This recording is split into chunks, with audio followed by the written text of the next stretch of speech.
My most terrifying workplace experience involved an encounter with what I believed to be a demonic entity. It was an experience that I'll never forget.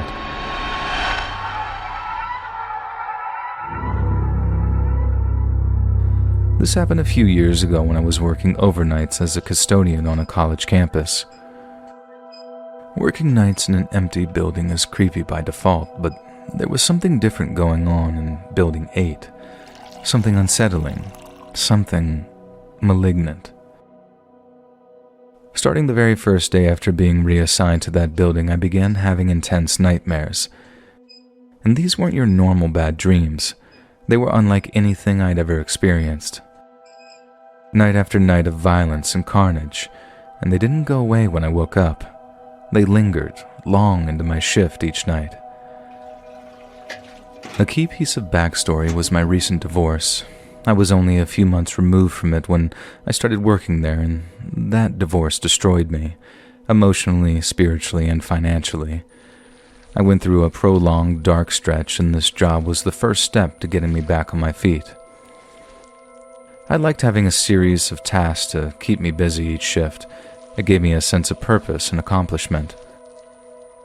But that all changed when they moved me to Building 8. There was something different about those shifts. A pervasive creepiness that grew as each shift wore on. It was unsettling. I had a coworker that we called the Gentle Giant, whose shift ended halfway through mine.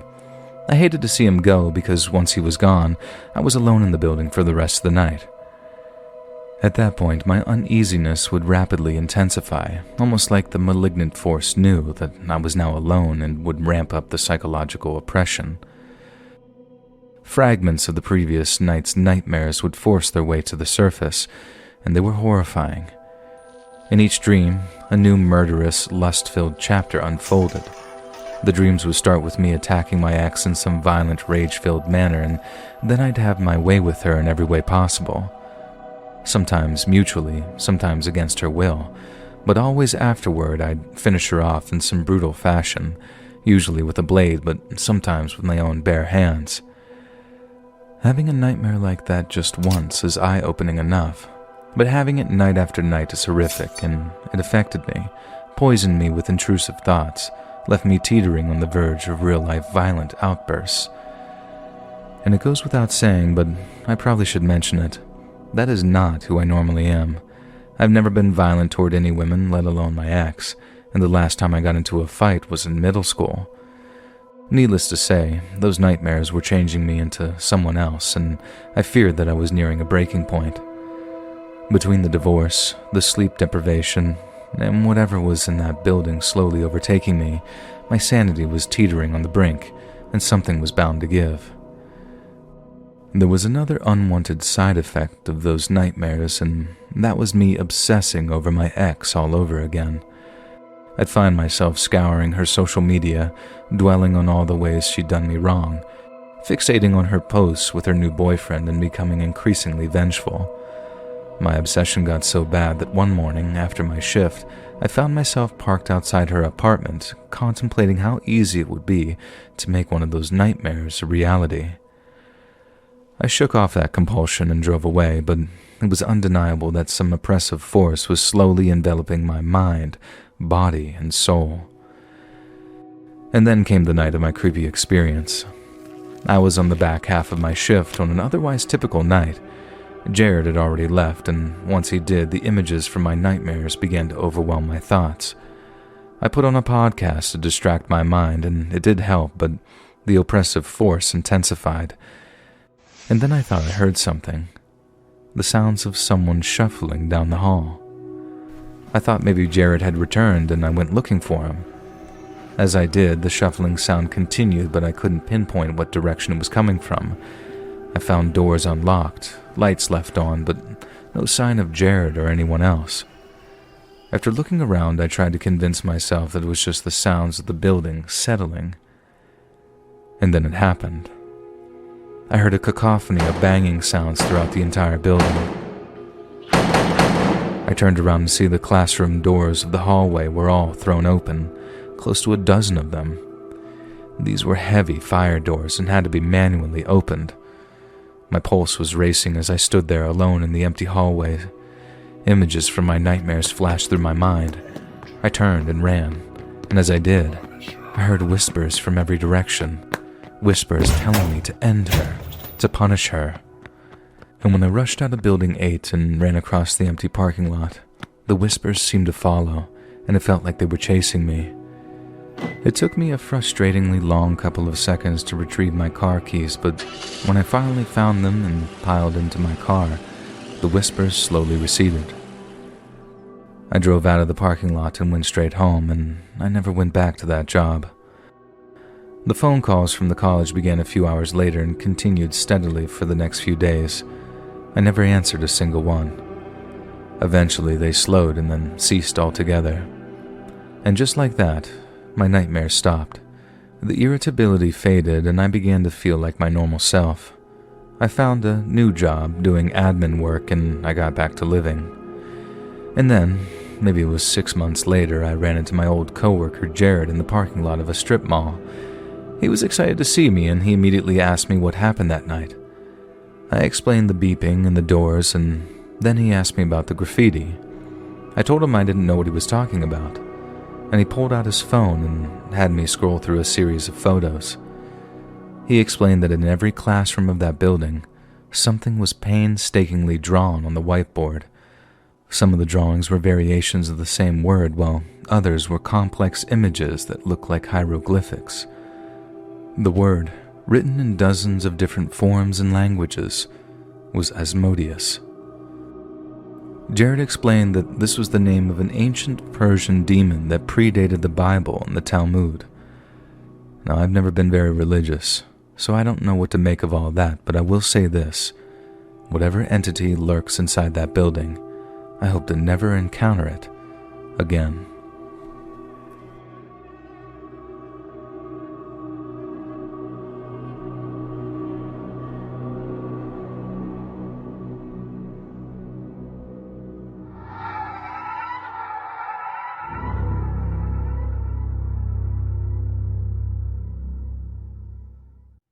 This first takes place when I was 14. The second was when I was 22.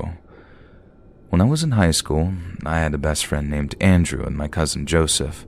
We did everything together and hung out often. They lived near each other on a bad part of town, but I'd often go visit them every week, and we'd walk to a park that was nearby to hang out and just talk about life. Next to the old park was a sort of maintenance tunnel that had 2 entrances leading towards under the ground where the park was. Shallow water ran out from them and into a creek, and the tunnels were made of concrete, and the entrances on both sides were square. Outside had a concrete ramp sloping down towards them, and one day we decided to sit down on them and look into the tunnels. We noticed graffiti on the left one above a corner that said, "This way to hell." Being young and thinking we were brave, we wanted to go see what was down there. The ceiling was low, so you had to crouch to walk in there, and we got about 10 feet in and realized that we went further and we wouldn't be able to see anything, so we planned on getting flashlights and going back later. Our moms bought us some cheap ones that could barely shine, so we made it just a little further than last time, but we could see some of the graffiti inside, and one said, "Run, boys and girls." As you got further down the corner, going toward the right, and before it did, there was a final warning that read, "You're halfway to hell now," with an arrow pointing in the direction of the turn. At that point, we couldn't see anything around the corner, so we said that we'd save up for some good flashlights and come back way later. And about a week later, I get to class, and my cousin, who usually jokes often with me, looks a bit shaken up. He was quiet and didn't say much, and I finally asked him what was wrong, and he hesitated to tell me, but finally said, "Me and Andrew went into the tunnel yesterday by ourselves. My mom bought me a powerful flashlight, and I ran ahead of Andrew, and when I got to the corner, I turned, and the light shined on something. It was black and big, and when the light hit its back, it turned its head towards me and stood up all the way." He had a serious expression on his face, and I could tell that he wasn't joking. I wanted to believe him, but Andrew had a bad habit of lying, and I figured maybe Joseph and him were just trying to prank me. We didn't go into the tunnels for a while. One day I went to stay over at Andrew's and he invited a girl over from class to hang out. We told her about the creepy tunnel and she wanted to see it, so we went there when it was dark, and her, being braver than both of us, kept getting ahead of us, and Andrew tried to warn her, practically begging her to slow down. We turned the corner and proceeded to go down it, and this part of the tunnel was longer, and even with 3 flashlights it was difficult to see much. There was no graffiti down it, just shallow water.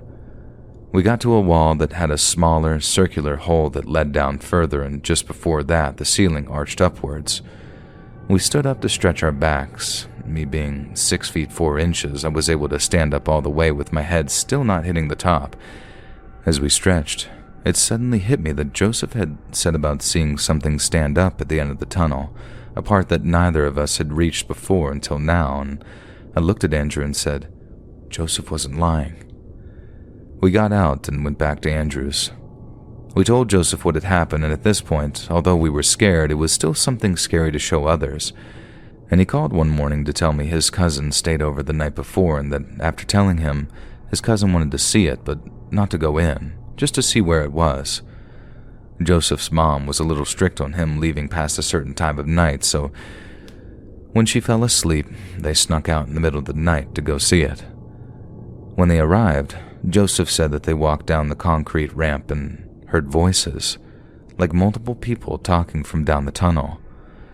He went to get closer and stepped into the water, and when he heard voices and a commotion saying, "Someone's here," then splashing from down the tunnel as multiple footsteps began running through, making it echo. He said him and his cousin ran all the way back to his house, afraid that someone might have seen or even followed them. He got his grandpa's rifle and kept it by him, not knowing what to expect, but nothing ever happened. And one night I was at home, and my Aunt Priscilla came over. So it was me, my sister Renee, my aunt, and my sister's friend Erica, and a friend of mine named Michael, and we started telling scary stories, and I brought up the tunnel. My aunt asked where it was and offered to drive over because she wanted to see it, and this got everyone's interest. I went outside to tell my dad where we were going, and he told me that incidents happened there with kids when he lived in that neighborhood. And my dad told tall tales, so I didn't really believe a word he said, but to my surprise, he handed me a pocket knife if I insisted on going in there. We show up, and Erica says that she's staying in the car. I called Andrew and Joseph and asked if they would want to go with us in a big group.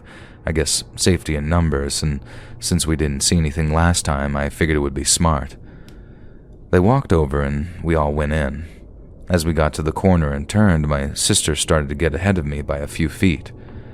I was trying to catch up while holding the light ahead to shine with hers when I saw the light reflect off of something dark. I immediately stopped and started to tell Renee to get back. She either didn't hear me or didn't care and took 2 more steps and shined the light upon what I had mine aimed at. Something crouched down, with its back turned at first, turned its head back to us and stood up. The skin was solid black, and the light seemed to shine off of it, almost glistening.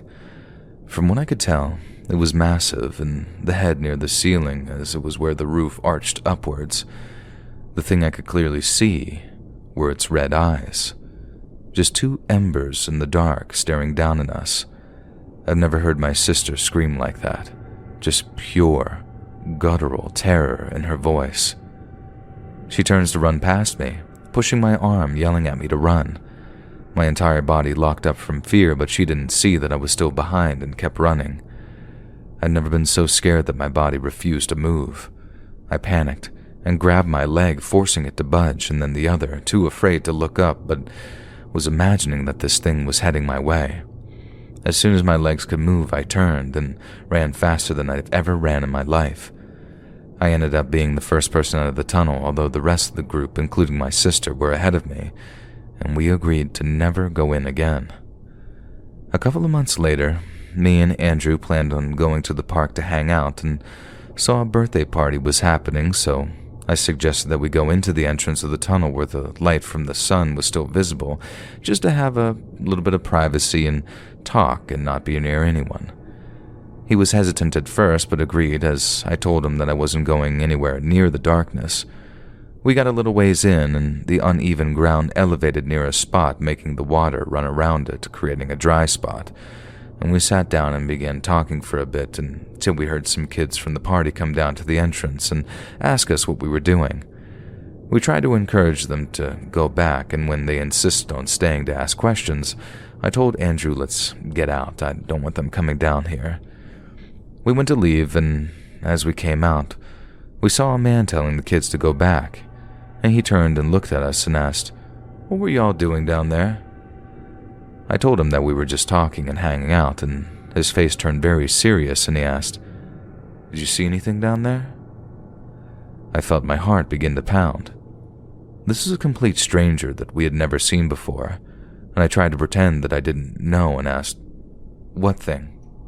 in a quiet voice, and he began to raise his voice and said, "That thing. That big black no-name thing. Did you see it?" We stayed quiet until I finally asked, "How do you know about that?" And he responds, "Let me tell you something, man. When me and my friends were your age, we thought we were brave and cool and went down there too. You ain't got no business going down those tunnels, you hear me?" He was getting angry, and although we weren't arguing, this is until he began to yell, and Andrew began to backtalk and tell him that he didn't need to listen to him. And Andrew was short and stocky, and me being a pretty tall teenager, I was really too scared to say anything. The man threatened to take Andrew down to the tunnel and kill him, and something about the way he said it made me feel that he was pretty serious. Suddenly, a man from the party, drunk, came down to the area and went to unzip his pants and relieve himself in the water away from us and said, "Man, where'd you go? We were looking for you." And the other man replied, "I'm just talking to these kids." And the drunk man asked him to hurry up and went back to the birthday party. The man turned back to us and pointed a finger at us and said, "I'm serious. Stay out of those tunnels." Then walked off without waiting for a reply. Andrew finally expressed how scared he was, but didn't want to show the man, so tried to be brave and talk back. And we went to his house and made us promise that day to never go there again. Years later, in my late 20s, I told some friends and I agreed to go show them the entrance. The graffiti warning was still there. Trees had overgrown, covering the top of the entrance with hanging limbs and leaves, and a gate was installed blocking the entryway to both sides with a sign that said, "No trespassing." I'm not sure why it was installed, as I hadn't seen it in years, but to this day, at age 36, it still gives me the creeps to think about our experience in there, and how foolish we were just because we wanted to be young and dumb. I still have no idea what we saw that day.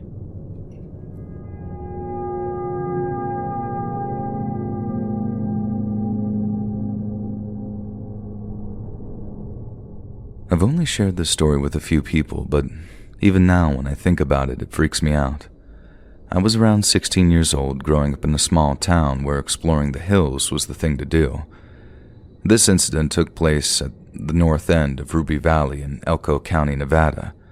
Someday I'll play around on Google Earth and try to find this place, but it's slightly north of the road off of Highway 93 that goes into Ruby Valley.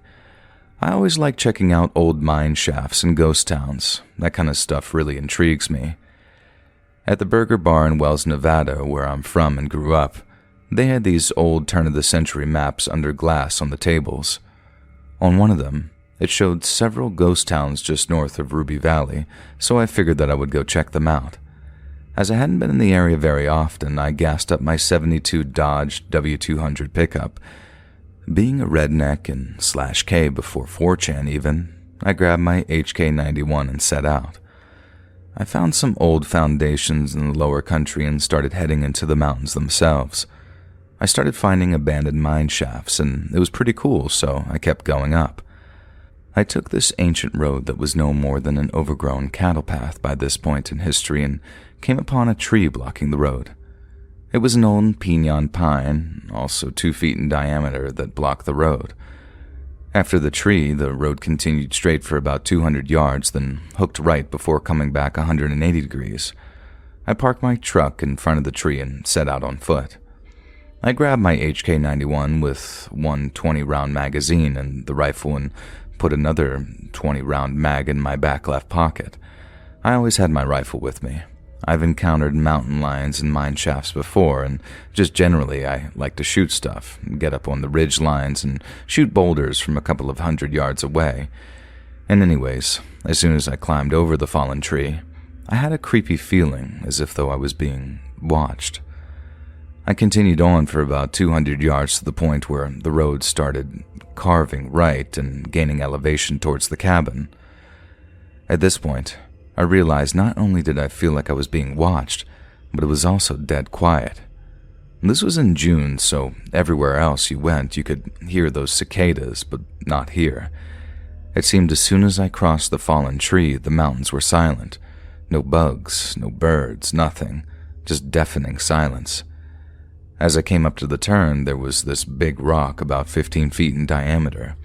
It used to be on the road, but due to the years of erosion and snow, it had slid down just slightly off the road.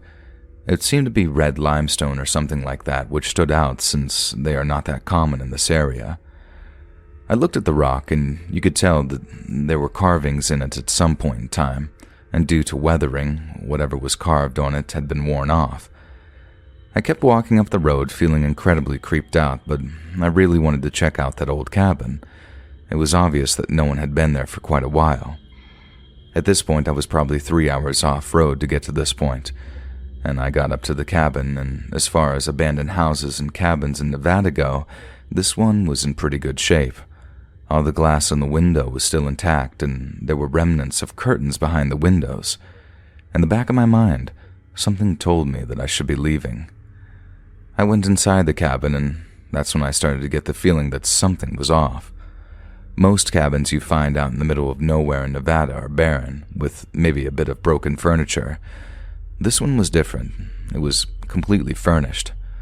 Time had taken its toll, but everything was still there. What was left of an old mattress and bedding, plates and other cookware throughout the house, along with tattered clothing and personal effects like a chest, faded pictures, and the like. What really creeped me out was the dinner table. It was set for 4 people. 10 plates, glasses, and silverware. And this was the first cabin I had ever found in this condition. It was as if though whoever resided here had just up and left everything behind. I felt like I shouldn't be in the cabin and went outside to see if I could find the mine shaft or anything else. And once I was out the door, I decided to chamber around in my HK-91. The sound of me racking around echoed throughout the canyon and broke the silence. As little of a thing as it was, this calmed my nerves very slightly. Directly behind the cabin was a well, and it was still intact. As I got closer, I heard noises coming from it, like a slight breeze rustling through it. When I got within about 30 feet of it, I started to smell something. It was absolutely putrid. Definitely something had died in that well. The smell of decay was heavy in the air, with an acrid copper scent that tore at my nostrils. I didn't want to get any closer to the well and started walking towards the left, where I could see the opening to a mine shaft up on the hill. The closer I got to it, the more I felt a breeze coming out of it.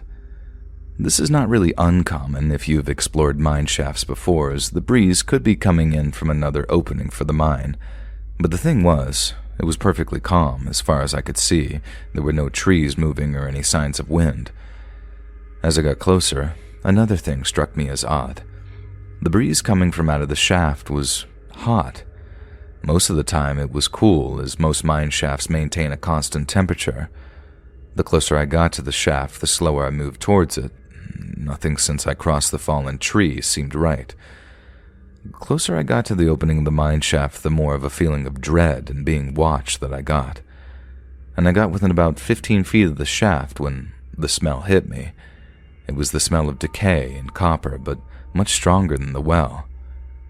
Right then, all of my spidey senses started going off. I had to get out of there. I started turning left to run when I saw a dark shadow moving in the opening of the mine shaft. Whatever it was, it appeared to be crouched down to fit in the mine shaft, and most mine shafts I've been in have 8 to 10 foot ceilings. At first I thought it was a mountain lion, and then I remembered how big the shafts were. My mind raced trying to think what it could be. It was too big to be a black bear, which are rare in northeast Nevada. I nearly froze with panic, and then it slowly kept coming towards the opening of the mine shaft. It was probably within 10 feet of the opening, and the light was starting to show whatever it was. It was covered from head to toe in grayish-brown fur. And then it screamed. It was unlike anything I had ever heard in my life. My ears were ringing from it. I flipped into panic mode and did what any good redneck would do. I shot at it. I pulled up my HK-91, placed the front blade on what appeared to be the center mass, and ripped off 5 rounds as fast as I could accurately shoot. If you've ever shot big game with a large caliber rifle, you know the sound when you connect with something. I had 4 solid hits in 1 round that went high, and this made it scream even louder than it had in pain. At this time, I started hearing more and separate screams coming from over in the well and in the hills above the mine shaft. I started running down the hill as fast as I could. In the tree line above the road, approximately 75 to 125 yards, I could see fast movement. Rocks were tumbling down the hill, and there were several other screams from the mine shaft. I could hear the wailing of whatever I had shot. Whatever it was, I had definitely connected, and it was hurting. Up in the tree line, they were running from tree to tree on all 4s, getting closer to me as I ran towards the rock. I was shooting in the general vicinity of the movement on the top of the hill, and by the time I got to the limestone rock, I had expended the 20-round mag in the rifle. I ripped it out and put in my spare magazine, chambered around, and started spraying towards the fallen tree approximately 200 yards away. By now, I kept glancing back, and whatever they were staying in the trees. I could make out their masses and fur, but they wouldn't stay in the open. I got back to the fallen tree and ate dirt trying to jump over it. I got up, fired between 12 to 15 rounds at the closest movement, which was approximately 50 yards away from me. I heard a few rounds connect, and it started screaming louder. Between the screaming and gunshots, my ears were damn near deaf. I opened the door of my truck, got in, and started up as fast as I could. Backing up to turn around, I dang near put my truck down in the canyon, and as I started going forward to leave on the road that I came in on, I finally got a look at one of them. It was crouched over with its front feet on the tree. It was covered from head to toe in grayish-brown fur with long, slender fingers with claws tipping off the fingers. The back of it was hunched and the face was slender, most closely resembling that of a badger but with sunken-in eyes. It was shaking its head back and forth, and it sounded like it was attempting to speak, but it was so garbled, and with the noise of my truck, I couldn't make out what it was. I averaged 50 to 60 miles per hour on this terrible dirt road that I had done 15 on the way in. I didn't slow down or stop until I got back to pavement. And by now I was so shaken that I had to stop and collect myself. I got back to town and was in a bit of shock. My dad had been a guide in the Ruby Mountains for about 20 years. He asked me how my trip went and where I had been. He could tell that I was startled and asked where I had been, and I told him that I had been north of Ruby Valley. He got quiet and asked if I had seen a cabin with a tree fallen over the road. I told him yes. He looked me in the eyes and told me that it was somewhere that I should never go again, especially alone. We never spoke about it again after that. I tried researching it a bit. A few years had passed, and I asked some old-timers, and one of them told me a story about the Ruby Mountains, and I'll make it quick. You see, during the 40s and 50s, the Army Air Corps operated out of the Wendover Air Base. Every now and then, during bad weather, a B-25, B-17, or B-29 would crash into the Rubies due to poor visibility. Some of the local ranchers got recruited to help the military go up to a crash site during the winter to recover the bodies. A rancher I was talking to told me that it took them about 3 days to get up to where the crash was on horseback and recover the bodies. He said that when they got to the wreckage, all of the crew members were laid out side by side next to each other in a clearing in the wreckage. Many of them had severed limbs, and it was apparent that they all died on impact. Somehow they ended up laid out next to each other, and this was at nearly 10,000 feet elevation as well. I have never been back there, part of the reason is I live in western Nevada now, but in the back of my mind there is something that's telling me that I should go back, and one day I do want to go back there. Now this was back in 2001 before camera phones, and I was too broke to afford any sort of digital stuff, and I want to go back with a camera, preferably a GoPro on my helmet and with several friends that are armed. There's just something about there, even with all the stuff that I experienced that day, that's drawing me back. And one day I will go. I guess I just need closure on what happened that day.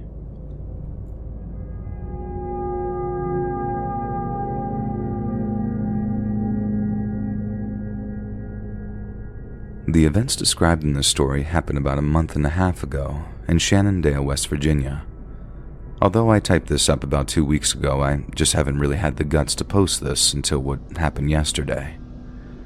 The story starts in late September when my family went to visit our relatives who invited us to celebrate one of them winning $2,000 in some scratch-off lottery thing. They live in this really run-down part of Shenandoah that people from Charleston, Shepherdston, and Ranson, which is basically the least rednecky part of West Virginia, like to call the Squalor Holler. It's way up on the mountain and exactly like how everyone pictures it when they hear about it. Nothing but ramshackle shacks, rusty rebuilt trailers, everything covered in decades-old Christmas decorations because they're all too busy being smelly rednecks to ever really clean up. Real deliverance stuff, just no rivers or canoes. The relatives we're visiting are actually all cousins intermarrying. We don't refer to them as aunt, uncle, or whatever, just relatives. They're not terrible people or anything, just absolute cartoonish, depressing hillbilly stereotypes.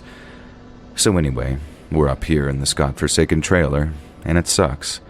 There are like 8 of them, plus me, my dad, my mom, and my sister. About 2 hours in, my mom takes my cell phone so that I can focus on family time together, which is frustrating. All we did the whole time was eat TV dinners and be forced to watch NASCAR and stuff. And after about 6 hours of this, about 10 minutes before we're supposed to leave, it starts raining. We know now how treacherous the roads can be up on the mountains, so we decide to wait for the rain to die down. Flash forward to 2 hours later. It's dark, 10 o'clock, and there's a flood warning for the area. I have my phone back by this time, but no reception, of course. I'm playing Tetris and Texas Hold'em and stuff when I suddenly hear my dad start losing his mind in the next room. I walk over and it turns out that they let slip that they buried their kid, Thomas, outside. Apparently they were afraid the rain would wash up his body or something. The kid was like 6 and he was attacked by a dog and they never called the cops. They just buried him like he was some sort of family pet. My dad's flipping out, and rightfully so because, we live in the 21st century and all. So our relatives say that they'll sort it out in the morning. My parents tell me and my sister to stay in the same room as them during the night, and we do. None of us really suspected that they'd killed Thomas or anything since they're really peaceful. They didn't even own any guns aside from the one old-timey double-barrel shotgun they had on the mantle. Nevertheless, we were creeped out and intended to call the cops in the morning once we got to town. It was like 3 a.m. I couldn't sleep and the power had gone out for the 5th time or so. The worst part is I could see Thomas's little grave right outside the window, like a cross on it and everything. I assumed the kid couldn't have been buried deep at all since they were so worried about him just washing out of the grave. So I was just fixated on it, kept being drawn to looking out the window. And then I saw the worst thing in my life. Something was creeping through the trees towards the house. I stared at it for a while but couldn't get a good look at it since it was raining and the brush was so thick. For a few minutes I assumed it was 2 really pale horses kind of ambling toward the woods side by side. But then it walked into the moonlight, and I saw that it was all one thing, like a kind of human torso but wider. It finally stepped into full view and I saw that it had something like 6 legs, kind of somewhere between a beetle's legs and a horse's legs. 2 arms right where someone would normally have them, but they were about half a foot longer than a normal man's arms. It had a bald head, but the face looked like some sort of bizarre masquerade ball kind of mask with a clenched up furrowed forehead and a nose that looked sort of like a crow's or a raven's beak. It didn't have any eyes either, just depressions where eyes would go. It looked like it had a human mouth underneath its proboscis, and what still strikes me to this day is that it seemed to have a human male part, if you know what I mean, right on the abdomen where a normal person's would be. The thing moved sort of gracefully and made those soft thumping noises when it moved, and it must have been like 7 or 8 feet tall, but sounded like it weighed only 150 pounds at most. It started walking towards Thomas's grave, and then I finally snapped out of whatever trance I was in and just screamed. My mom was the first to wake up, and I told her to look out the window. She rushed over and didn't really seem to understand what she was looking at. After a minute, though, the thing bent down and started pawing at the grave with its hands. My dad and Jasper rushed in, and Jasper just lost his mind, screamed like a little girl, and ran back out of the room yelling for his father, yelling, "It's outside. It came and it's outside." I looked back and saw the thing digging furiously at the ground, kicking up huge mounds of mud. I heard these sounds of feet running around the house, and I think they were looking for that shotgun. The thing reached into the hole and grabbed up what I assumed was Thomas's body by the leg in one hand. The thing kind of galloped back into the woods, snapping all those branches. And that's when I heard it. A kid crying. The sound of a child sobbing and crying from the direction the thing took off in. We left as soon as the rain let up at like 5 a.m. I don't even think we told anyone at the house, and we drove straight back to Ranson, only stopping for gas. No one said a word to each other, and my family refuses to speak about what happened. I tried to bring it up once just to make sure that it was real, and my dad told me to shut up, so I did.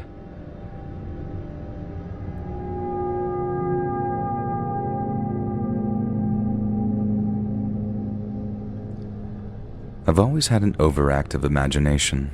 I'm an artist, and I'm diagnosed with ADHD as a child, though I was never medicated. So my mind was constantly everywhere, and I was always drawing and fooling around as a kid. My imagination would do terrible things to me sometimes, though, probably as a result of watching horror movies at a young age, scary stuff lurking around every corner. But on one occasion, I knew it wasn't just my imagination. I was in 6th grade at the time, probably 12 or so, and I lived in a very small town off a major highway, seriously small. The only significant thing in this town burnt down about 20 years ago, and then a kid died in the high school, so it was condemned. The only things here now are a cemetery, a lake, a post office, and a gas station, all within about 4 blocks of the town. Another strange thing about this town is that it was booming in the early 90s, but now it's a dusty, literal ghost town with about 40 people living here, and people who never speak or even really go outside. The only other kids were my best friends, and there were only 3 of us. Every morning we walked together to the bus stop, and most mornings none of us spoke really. One morning, it was foggier than usual, but I remember it was cold and a little misty outside. My uncle, who is now deceased, grew up here, and he always told me messed up stories about this town. He told me to watch myself. Strange things were always going on here. But he was kind of loony, so I didn't really worry about it most of the time. However, this morning felt kind of off. I wasn't too stressed because I knew the others would be waking up soon enough, and when they didn't, I started to freak out.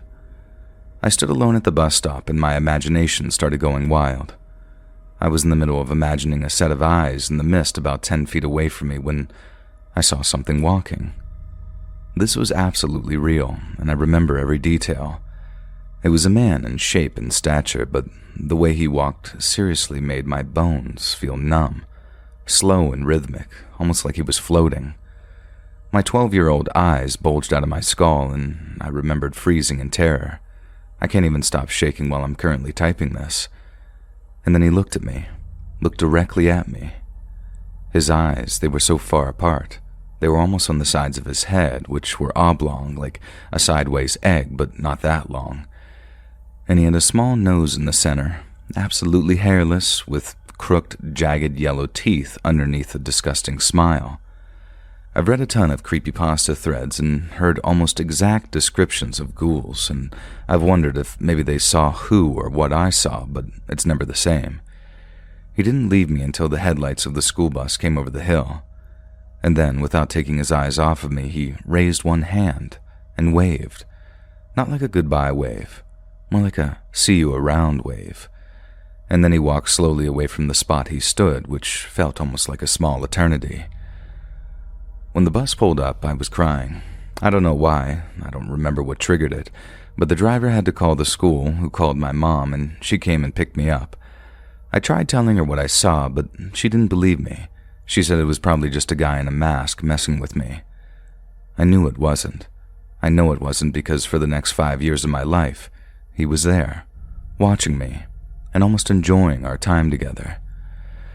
For the first few months, his appearance sent me into a terrible frenzy of crying and screaming. My mom, who was single most of my childhood, worked second and third shifts to keep our house, so she was never there at night or in the afternoon to watch me. I never had anyone to tell. I was frightened and alone so much, but whenever I would see him, I would call my grandma and talk to her on the phone, hoping that he would see this and think that I was talking to the cops or something. I don't know, I was 12 or 13. I would shut the blinds and watch TV and try not to think about it. And he would only make appearances like once a week, so it wasn't an everyday kind of thing. And then at some point I realized that he never came near me or touched me or anything. He just stood watching me, whether it be outside my windows or in the cornfield just beyond the fence at the school playground. I got used to him, and after a while, he was nothing more than scenery. When I would go on trips or vacations, he wasn't there. It was only around this small town. On one instance, when I was 15 or 16, I was on a walk with a friend of mine. We were walking near the edge of town where the paved road turns into gravel and the cemetery sits next to the graveyard, and that's when I saw him again, the being that I had taken to calling a skinwalker. He was about 100 yards away, leaning casually against a gravestone. I asked my friend while keeping my eye on Skinwalker, "Want to go into the graveyard?" And he was down, so we went in. It had become obvious to me that Skinwalker wasn't noticed by anyone other than myself, so it wasn't a shock that when I walked almost directly next to him, my body was oblivious. I remember that was the closest I'd ever seen him. He was so much more detailed this close. His skin, I'll never forget it. It was almost translucent. He wasn't just pale. He was old, and he was staring directly into my eyes. His eyes, they were green, but dark, not completely black, and I remember it was a green with a hint of yellow and brown, and I remember he had what I would describe as pretty eyes, but they were so beady and far apart. I had forgotten all about my friend when he said, "Why are you staring at that gravestone?" I looked at him and then the Skinwalker, but he wasn't there anymore, just an old, weathered slab of tall concrete. I looked at it for a second, then noticed a name, blankety blank, 1846 to 1847. I paid no attention to this for a long time until I noticed that every time I was in the graveyard, there he was, same pose, same stone, watching me. And one day, I was reading a book on the paranormal when I thought about something. Maybe he was just a ghost, and maybe he wanted me to help him, so I came up with a plan. I rode my bike to the graveyard. I don't know why, at the time I thought that it might make a quicker getaway if he tried to get me or something. I don't know. Anyway, I approached him, standing there as usual, and I said, "Can you hear me?" And he just looked blank-faced and no response. "If you need my help, tell me." Then he seemed to get angry. I don't remember exactly what happened. All I remember was that I ran. I ran and didn't look back until I was back on my bike. And then when I got on my bike, he was standing there, still at the gravestone, with one arm stretched out towards me, like he was reaching for me to come back, or like he was sorry or something. I don't know. I didn't stick around much longer to find out, and I rode as fast as I could home, and that was the last time I saw him for a while. A few months went by, and I started to get really anxious, avoiding being alone, avoiding going outside after dark. I was so scared that I would see him again, but at the same time I felt bad, like I shouldn't have upset him. I felt sorry for him. I don't know, it was weird, but I almost felt like we were friends at this point, and I still feel like we're friends. The first time I saw him again was while I was riding the bus to school. I no longer had to walk to the bus stop. I was in high school, but I knew that it was him. He was walking or dancing down the sidewalk, but it was only a quick glance. He watched me go past him, and I knew that he knew that I was on, and that was it. His appearances became less and less frequent until one night, the last night I'd ever see him. I was 17 years old, and my mom announced that we were moving. Things had gotten serious with her boyfriend, and we were moving in with him. Our boxes were being packed, and the house was on the market. It was about midnight, and I was alone in the house as usual. I was drawing in my living room. I had my supplies laid out in front of me, and I was going to town on the paper when I saw something move out of the corner of my eye. But this was a first. He was now in my house, and my first reaction was to scream, and he took a step back. I remember this as being a very strange moment. It was quiet, and he seemed scared. We watched each other for a moment, and then I realized that I didn't have anything to fear, and I went back to drawing. He moved about for a moment and wound up standing behind me. It was like he wanted to watch me draw. So I remember letting him, and he moved in front of me, and he stood there looking, not at me, but at my sketches. I'm not sure how long this lasted, but at some point I realized that he must have wanted me to draw him, and so I did. I started slowly, but eventually it was normal. I just sat completely silent, drawing this being, this messed up thing that followed me for damn near 5 years, and when I was done, I held my notebook up, and he seemed to be happy, ecstatic actually. His smile seemed bigger, and his eyes seemed kinder. I'm pretty sure I smiled too, and he liked it. I have absolutely no idea how long we stayed that way, but eventually he turned away from me and walked into the other room, and then he was gone. Forever. My mom and I moved and went on with our lives. I'm 20 now and living on my own. I wish with everything inside of me that I hadn't left that notebook with my mother, because it's probably in storage somewhere now. I'd also like to say this. Every year since I moved, I go back to the gravestone and leave flowers. And every year I've hoped to see him standing there, and I plan on doing this until I die.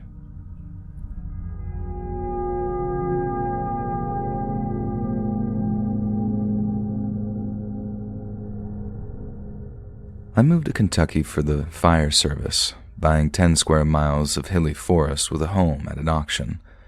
The old owner had lived there his whole life and died on the land. His family sold it to make a quick buck, and I started planting more trees. The forest was dense, but could use more, especially around the house. I put up trail cams because of homeless wanderers coming onto the property. Something was getting angry and ripping down the trail cams from behind, including one high up in the trees. I found piles of them in tree hollows. I grabbed my shotgun and camping supplies and headed out to find the homeless guy and persuade him into leaving my property. And I couldn't find anyone, only tiny four-toed prints in the mud by the streams. I thought it was a raccoon, but the spacing made me think that it was standing up. I made camp and hunkered down, cooking up some tasty rabbit stew, and I got into the tent and went to sleep before cleaning the pot because I was too tired. I woke up at around 3 in the morning with the moon shining through the trees. I heard weird grunting noises from outside the tent, and they sounded almost small. I opened up the window flap, and the stew pot was swinging, but I couldn't see anything near it except for a mossy rock about the size of a gallon jug that I hadn't noticed before. I thought nothing of it and went back to sleep. I woke up and went over to the stew pot to cook some breakfast. It had been licked clean, and the mossy rock was gone. I assumed raccoons must have cleaned it in the middle of the night, and the rock was the lump that did it. I packed up and searched some, but I couldn't find anyone. However, I swore the moss around me was alive. Rocks seemed to move whenever I looked away from them. I didn't have a sense of dread or anything, just sort of a weird feeling. And somewhere in my search I lost my knife, which I'd had for a while. It was cheap, but it had sentimental value to me. And I got home, tired and bummed out from not finding anyone and losing my knife, and went to sleep immediately. I woke up to a light knocking at my door. I got up, kind of groggy, and opened the door, eyeing where I kept my gun just in case. I peeked through the window, and no one was there. I grabbed my shotgun, opened the door, and poked my head through in case it was someone visiting their new neighbor. Again, no one, only forest noises and the occasional butterfly. I stepped through the door and felt my foot kick something. I looked down, and my knife was laying there on a small bed of flowers in the grass. I looked around, really confused but happy that someone found my knife. And then, I felt anger that someone was on my property and watching me. I shouted out as loud as I could, a quick thanks, and invited them to come see me so I could talk to them. I noticed about 3 rocks, all around the size and shape of a jug of milk, in a row just on the border of the forest. I picked up my knife and walked back inside. When I glanced outside, the rocks were gone. A month later, since finding my knife on the porch, I was planting more trees and working the land to make a small garden. A puppy named Hugo was walking around, sniffing things and doing puppy stuff while I tilled. I noticed 2 rocks on the edge of the forest, and I thought nothing of it. They didn't bother me, and I didn't bother them. I was getting used to it and expecting them by now. Honestly, I didn't feel afraid, and Hugo didn't seem to mind them. I started to get really into my garden, losing track of time, and looked up to find Hugo to take him inside with me for a break. Hugo was gone. I panicked because I loved that little guy, and I looked around frantically and saw him by the edge of the forest, sniffing one of the rocks. The rock he was sniffing shifted a little when his nose got too close to it, and I ran over to Hugo to keep him from getting hurt or something in case a rock tipped over on top of him. And that's when I saw the moss on the rock shift and sprout out a tiny, spindly little arm. I stopped walking for a second and blinked to make sure that I wasn't seeing things. It was hot and humid, and I hadn't been drinking as much water as I should have. The arm continued to extend slowly and tentatively towards Hugo, recoiling a little whenever Hugo's nose touched it. I stood back up cautiously to not spook the rock thing. It was getting nearer to Hugo, about 50 yards away, and I saw that it was petting Hugo's head. Hugo was wagging his tail and generally seemed to be enjoying it. I got about 10 yards away when I stepped on a twig and made a loud noise, and the creature's arm shot back into its body and the rock started tumbling frantically away. Hugo ran after them and I ran after Hugo. I lost sight of my dog and searched for him until nightfall. I went back to my house to grab a flashlight and my camping gear to find my pupper, and as I got closer I saw a white and black lump on the porch. I started running towards my house, and as I got closer, I saw that it was Hugo. He was lying on the porch, not moving. I got upset as I got closer, and I saw red and pink around his head and neck, and I started sprinting, thinking my dog was hurt or dead. I got 10 feet away, about to bound up onto the porch, when Hugo's head jerked up and he looked at me. He stood up and came to greet me with a slobbering mouth, clearly happy to see me. He had a little crown of red and pink flowers around his head and neck and a rope tied to his collar in my door. I hugged him, tears welling up because I'd come to love this pupper so much, and I stood up and shouted a thank you to whoever brought him home, and then went in and went to sleep. I've been on this property now for about 4 years and have a lot more stories about them if people are still interested. I've gotten very close to them and am trying to build up my trust with the little things. About a year later, I kept seeing the rocks around my house, and they were getting closer and closer, and I noticed one was living in my garden now, a little different from the others, greenish-gray and very round, almost spherical. And every now and then I would take a peek out the window and caught a glimpse of it moving around very slowly and methodically. The garden has never looked more beautiful since it moved in. I go out to my garden often and see it on the opposite side from me all the time, and I decided one day to go up to it and try to show it that I meant no harm. I was unsuccessful. It just tucked its arms and legs in whenever it saw me, and it looked like a chubby sloth carved out of stone, but it had no mouth or nose from what I could tell, just 2 beady little eyes. I decided to leave it alone. It seemed to be helping me with the garden, and I appreciated that. And sometimes some of my veggies would be gone or half-eaten and sitting by the stone. I let it have them and left some veggies near the edge of the forest one day, and I noticed that the stone was gone and the veggies were no longer being eaten. The garden was looking a little worse for wear, and the stones were gone from the tree line. I was genuinely sad that they were gone. About 2 weeks later, I went into the forest looking for them. I came to the middle of my property where a massive tree had fallen. It was some kind of oak, probably around 100 feet tall. When I got closer, I noticed that there were dozens of the stones on and around it, all leaning on it like they were kissing it or resting their heads on it. And I was overwhelmed with a sudden sense of sadness, almost like a family member had died.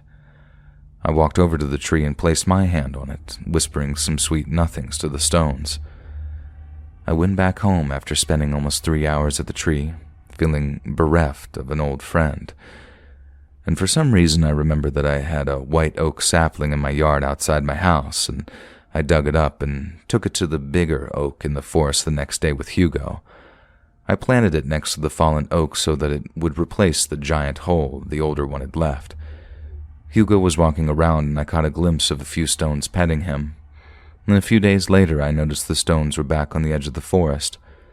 The garden stone was back and everything looked lush and vibrant again. I have one other notable story that was kind of scary, I guess. Well, not really scary, but it does involve a crazy homeless guy. I went out to the forest one day with Hugo to look around for bums, say hi to some friends, and just be outdoors. I noticed more and more signs of a homeless person living here. Trash everywhere, broken branches and plants, etc. And finally I made it to where I thought the guy was camping.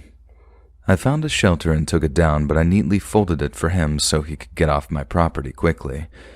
It was starting to get dark, and I was getting a little worried that I might have made him angry or he was dead somewhere on my property. I saw someone moving deeper into the forest and shouted out to him to stop and talk to me. The guy had a pickaxe, so I kept my shotgun ready in case he got violent. I saw that he was smashing something with it and started to freak out, thinking that I had stumbled onto a killing. And that's when I heard the unmistakable sound of rocks being smashed. I fired into the air, getting his attention quickly. He dropped his pickaxe and put his hands up, mumbling something unintelligible. My adrenaline was pumping. I was shaking, and Hugo was going mad on his leash.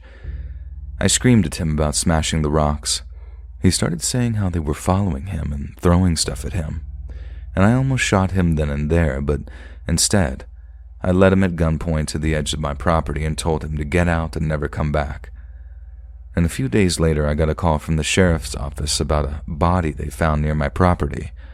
A homeless guy beaten to death and stuffed into a tree.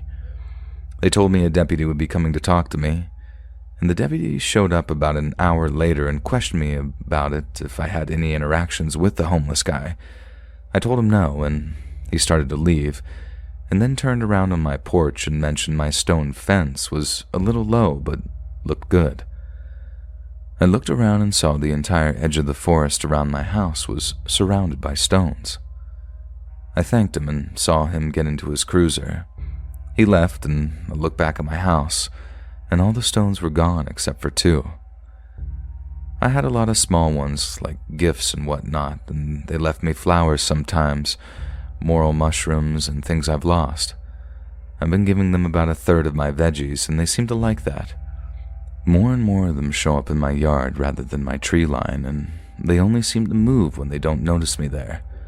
They're very slow moving, and the only time I've ever seen them move quickly is when they roll. I have a lot more animals in my area now, and the forest and the yard/garden are much more lush and green. When they're around, they seem to disappear during storms.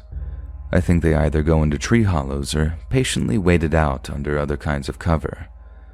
The garden rock likes to go into a small covered trellis that I built for it when the rain comes. I've never heard them speak, and I've only seen their faces a few times.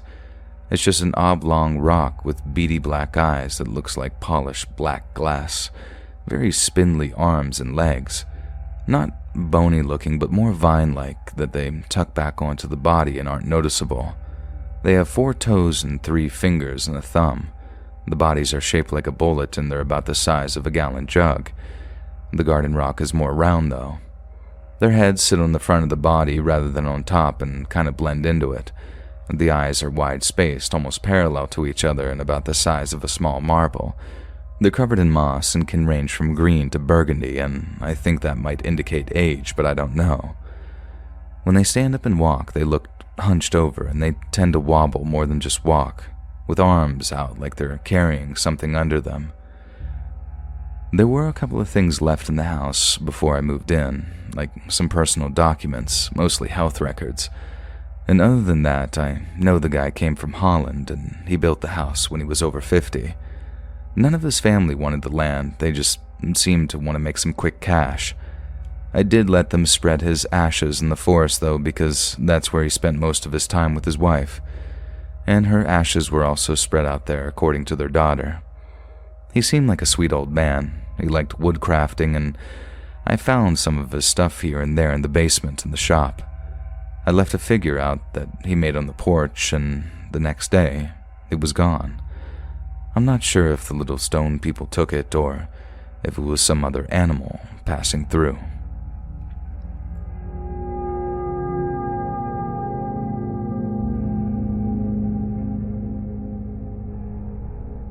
So this is my first post on 4chan ever.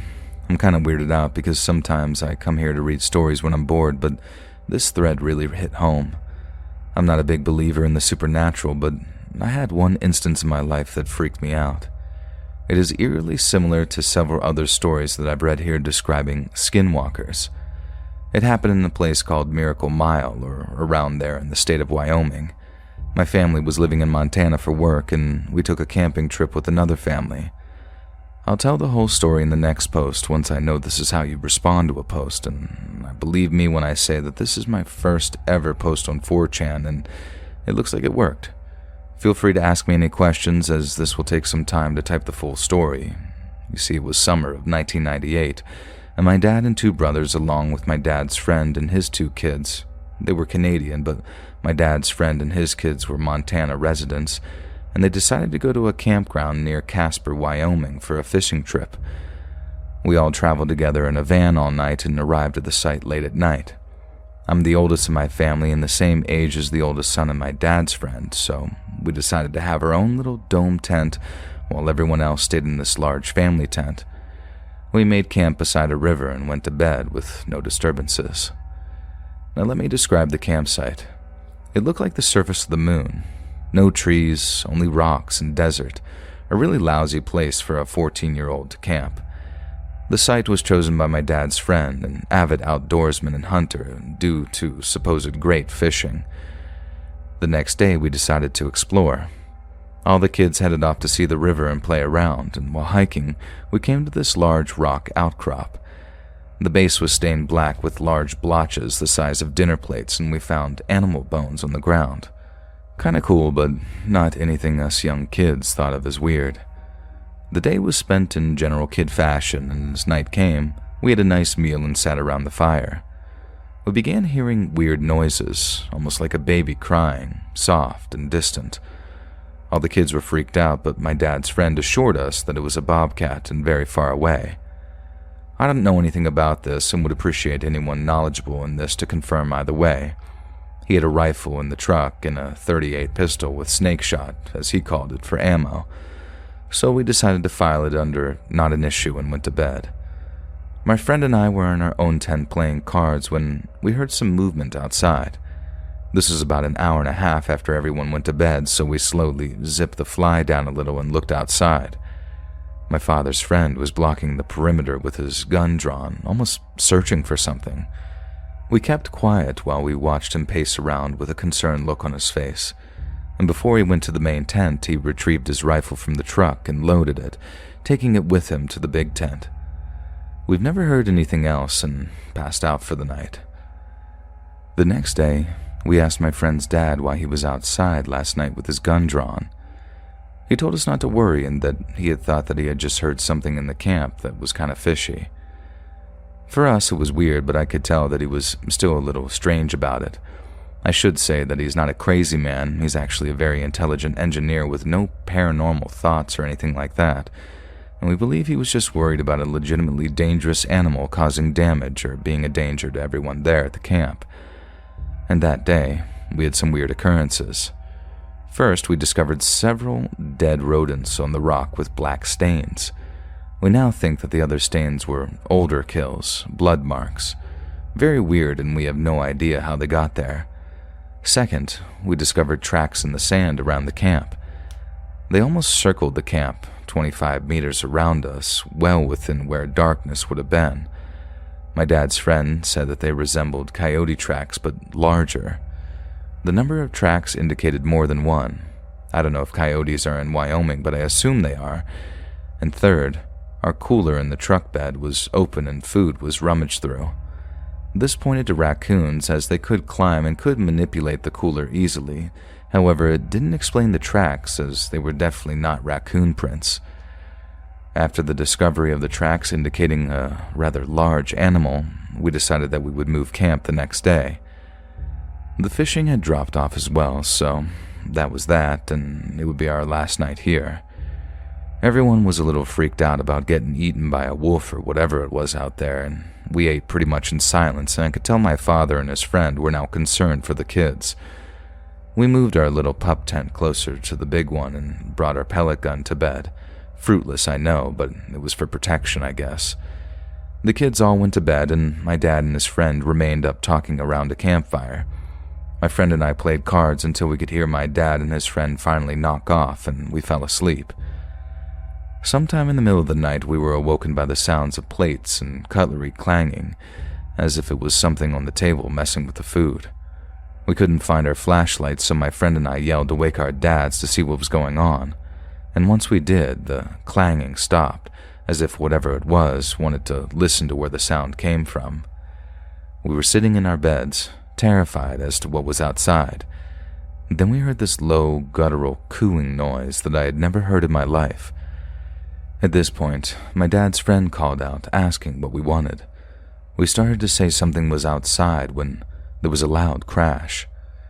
We later discovered it was our wash basin being pushed off the table, followed by another loud guttural call from further away.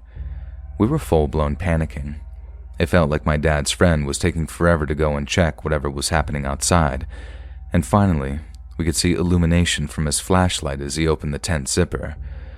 And this is when all hell broke loose. I will describe the final events in my last post as clearly as I can remember them. The first thing I remember is my dad's friend yelling aloud, maybe to frighten off the animal. Then came the actual scream as he yelled to my father to get the rifle. There was panicked conversation as they assembled in the tent. We were yelling now, asking what was going on when we heard the first gunshot. It was finally time to open our tent. What I saw has stayed with me to this day, 16 years later. My father, in his boxers, had a flashlight illuminating his friend, who was holding the rifle and pointing and screaming at the truck. Upon opening the tent, my dad's friend had startled a creature near our table.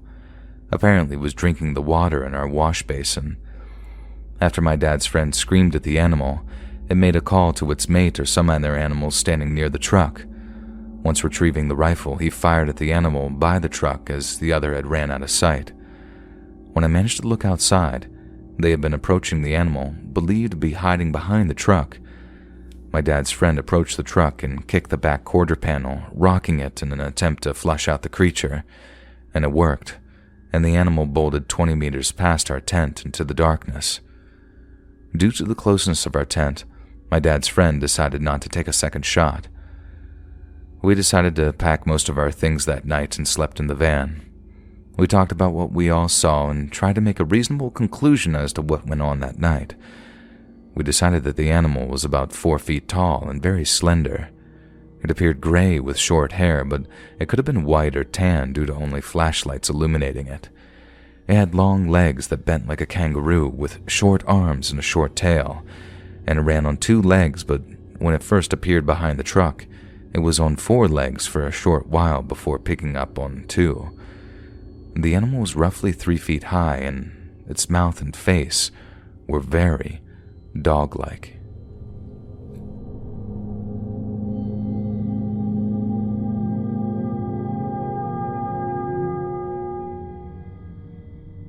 I'm living in a house with some other guys, basically in the middle of nowhere. Outside the city, there's just pretty much trees. It was an especially harsh winter, however this night wasn't so bad. The power goes out. I look outside my enclosed porch to see if I'm the only one. The entire area is out. I forgot to mention that I'm a bit of a photography enthusiast, and this comes into play here. Well, there's nothing to do around here, and I think to myself that I've never seen such a massive power outage like this before, and this might be a cool time to do a bit of photography. I step out the door, feeling more anxious than usual. Just calm down, I told myself. Don't let this get the best of you. I continue down and take some cool photographs of some car light trails, and I can't shake this feeling that something had been following me. I start getting really nervous. It's too windy to listen around me, and we'll just call it a night there. I head back to the house, and just one more picture, I told myself, and I take a pic of the house that I live in, feeling really on edge and also panicky. What the heck is going on? I've never let myself get this bad. I really feel like I'm not the only one out here.